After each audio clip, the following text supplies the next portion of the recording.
Après la CNI, la nouvelle carte d'identification nationale, la nouvelle carte nationale d'identification, le gouvernement a décidé d'offrir aux citoyens haïtiens un nouveau passeport. Pour en parler, nous avons avec nous, en visioconférence ce soir, M. Peterson Noël, ancien ambassadeur d'Haïti auprès de la CARICOM. Bonsoir, M. Noël. Bonsoir à Radio Télémétropole. C'est un plaisir d'être avec vous ce soir. Bon, donc, nouveau passeport. Qu'est-ce qui caractérise ce nouveau passeport et pourquoi cette urgence? Bon, est-ce qu'on peut dire que c'est un nouveau passeport? Moi-même, je dirais non. C'est juste, il y a des informations nouvelles qui ont été ajoutées au passeport. C'est juste pour se mettre au pas et concernant notre intégration et à la communauté de la Caraïbe et la CARICOM. Maintenant, comme vous le savez, Haïti a intégré la communauté de la Caraïbe en 2002. On a ratifié le traité publié dans le journal Le Moniteur.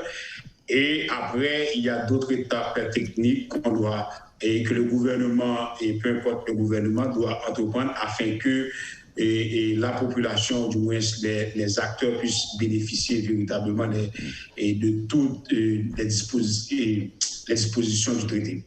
Notamment la libre circulation des personnes, la libre circulation des marchandises et la libre circulation des capitaux. J'imagine qu'il s'agit d'un passeport qui est plus sécurisé que l'ancien. Qu'est-ce qu'il y a comme... Là, du point de vue technique, je ne sais pas trop du point de vue technique ce qui a trait et les spécificités techniques de sécurité, tout ça. Mais je sais, au niveau de la région, au niveau de la CARICOM, et les gens s'identifient comme des citoyens de la CARICOM.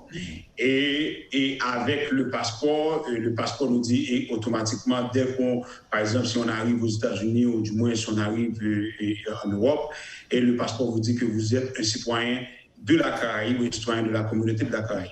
Oui. Mais maintenant, le gros débat, et puisque je peux anticiper, c'est la fameuse question de la libre circulation des personnes. Et je veux mettre un bémol dans le traité.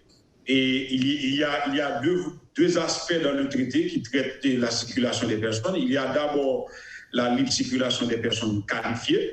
Ça veut dire que les journalistes, les économistes, les universitaires, les sportifs et tout ça, et ces gens-là, dès qu'on sera prêt, on aura la possibilité de migrer dans n'importe quel pays de la CARICOM sans avoir aucune autorisation, sans avoir besoin de permis de travail, en d'autres termes. Mais également, il y a la possibilité pour les citoyens de la CARICOM puissent voyager sans visa. C'est la libre circulation tout court. Et c'est bien spécifié dans le traité Chagas-Ramaz, à l'article 7, qui dit qu'aucun pays ne doit pratiquer de discrimination sur la base de la nationalité. Mais malheureusement, dans la réalité, c'est tout autre chose, puisqu'il y a beaucoup de pays, notamment la Barbade, Trinidad et même la Jamaïque, qui pratiquent des formes de discrimination envers les pays les plus pauvres, notamment Guyana et Haïti, par exemple. Mais il faut faire cette différence. Il y a la possibilité de voyager pour un court séjour. Normalement, le traité interdit toute forme de discrimination. Et la possibilité de migrer vers un pays de la CARICOM, et ça concerne surtout les personnes qualifiées, les universitaires, les sportifs, etc. Bon, je vous ai bien entendu, mais qu'est-ce qu'on entend exactement par personnes qualifiées et qui qualifie ces gens-là? Bon, au niveau dans le traité, c'est clairement mentionné, il revient au ministère des Affaires étrangères des pays membres d'émettre ce certificat.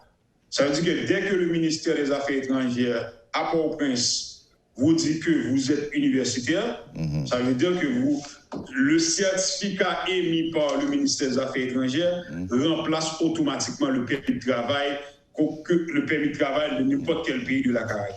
Donc c'est un document... Si vous voulez... Oui, je dis, c'est un document qui s'ajoute au passeport, alors. Non, il y a deux aspects. On a la possibilité de voyager, aller dans n'importe quel pays. Maintenant, si on décide de vivre définitivement dans le pays, on doit avoir un certificat de travail.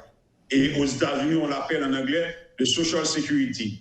Et c'est la même chose pour le Canada, mais dans la Caraïbe, on appelle c'est le permis de travail. Maintenant, pour obtenir ce permis de travail, c'est quelque chose de vraiment difficile, surtout dans les pays de la Caraïbe. Mais maintenant, étant donné qu'on est membre, et le traité prédit que n'importe quel citoyen peut décider à n'importe quel moment d'aller vivre dans n'importe quel pays de la CARICOM dès que ce citoyen ait en main le certificat et l'autorisant à le faire. Et ce certificat est émis par le ministère des Affaires étrangères de ce citoyen. Très bien. Bon. Et bien sûr, il y a des documents de base. Par exemple, si on ne peut pas dire qu'on est universitaire, ça veut dire qu'en soumettant le dossier, on doit ajouter les diplômes, tous les documents qui prouvent que vous êtes une personne qualifiée.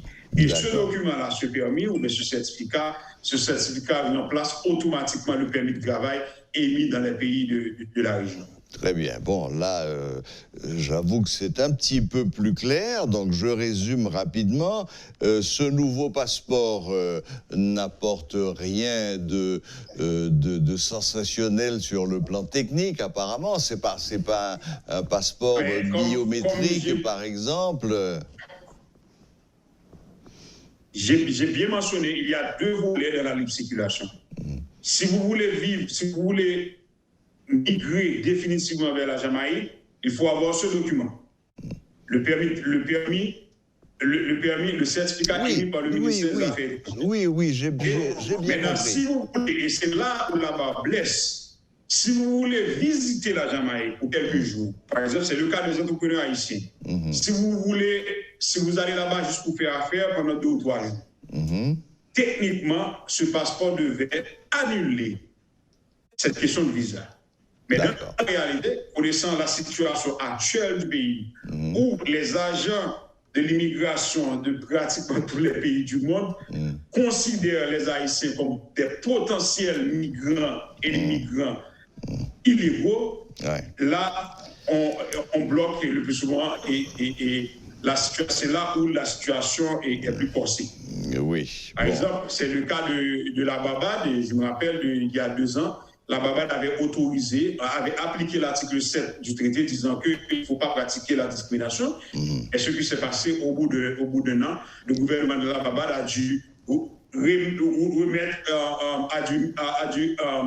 rétablir cette question de visa parce qu'en 1 an, on a accueilli plus de milliers d'Haïtiens et ces Haïtiens se trouvent dans des situations vraiment catastrophiques, de misère et tout ça. Et on a dû rétablir cette question de visa pour les Haïtiens et vouloir visiter la Barbade. Voilà, bon, ok. Finalement, à l'occasion de ce nouveau passeport qui est censé éliminer l'obligation de faire une demande de visa, si j'ai bien compris, nous allons quand même avoir 2 catégories d'Haïtiens. Nous avons les Haïtiens qui auront le nouveau passeport et qui seront exempts de visa s'ils vont pour une simple visite, et il y aura la catégorie des Haïtiens qualifiés, qui sont qualifiés par, je reprends ce que vous avez expliqué, qualifiés par le ministre des Affaires étrangères haïtien. Non, mais ça, c'est pour... Mais maintenant, ça existe dans pratiquement tous les pays. Les Européens peuvent voyager en Amérique, aux États-Unis sans visa. S'ils décident de migrer définitivement aux États-Unis, ça, c'est un autre processus. C'est la même chose. Maintenant, si vous voulez visiter les pays de la Caraïbe, oui, mais il faut dire qu'à l'état actuel, aucun pays de la Caraïbe, disons mieux à l'exception de la Dominique ou Saint-Vincent, mais pratiquement tous les pays de la Caraïbe n'acceptent pas les Haïtiens, n'acceptent pas l'entrée des Haïtiens sans visa. Et la raison principale, c'est la situation économique du pays. Oui. Parce que dès qu'on est dans une situation de pauvreté absolue, et par exemple, on est haïtien, lorsque vous allez à l'aéroport de Saint-Louverture, on voit cette ligne des gens qui partent vers l'Amérique centrale, vers l'Amérique du Sud, tout ça. Maintenant, dès qu'il y a une opportunité, les Haïtiens laissent le pays et ne reviennent plus. Maintenant, là, on parle de la Caraïbe, mais on parle des pays qui ont une superficie, le cas de Sainte-Lucie, qui est plus petite que la Gonâve. On parle de la Barbade qui a une superficie, disons, égale à la Gonâve. Ça veut dire que ces gens, bien qu'ils sont riches, la Barbade a un revenu per capita équivalent aux pays développés, mais du point de vue démographique, du point de vue espace, ils n'ont pas la capacité d'accueillir autant d'Haïtiens. Vous imaginez, si une population de 300 000, ça veut dire que c'est moins que Cité Soleil. Ils n'ont pas les moyens d'accueillir ces gens.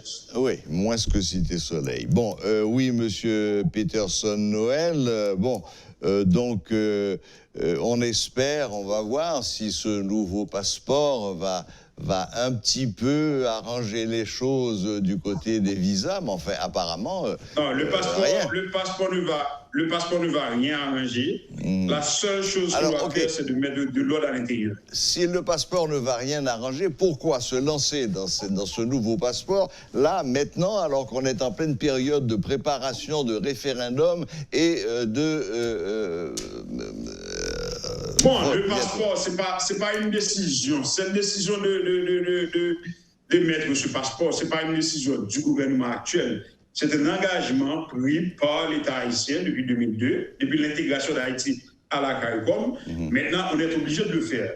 Maintenant, cette question d'ouverture, d'élimination de visas par les autres pays, il revient au gouvernement haïtien de travailler avec ces pays, mais il faut mettre de l'ordre à l'intérieur. D'accord. Maintenant, regardez, on est devenu, en 5 ans, on est devenu beaucoup plus pauvre qu'avant. Il y a 5 ans, on avait 2 millions de personnes vivant dans une situation de vulnérabilité, de pauvreté, etc.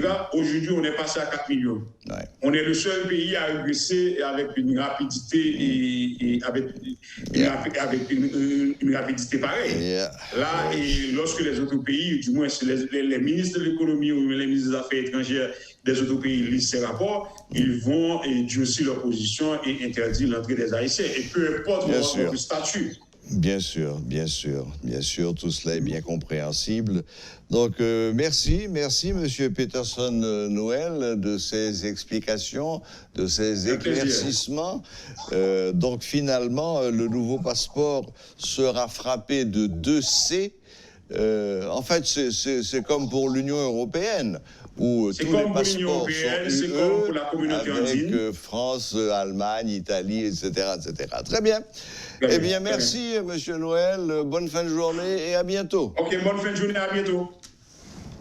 Bye bye. Voilà. C'était M. Peterson Noël, ancien ambassadeur d'Haïti auprès de la CARICOM, qui nous expliquait le pourquoi et le comment de ce nouveau passeport et de cette qualification qu'il faut obtenir pour aller s'installer dans les pays de la CARICOM.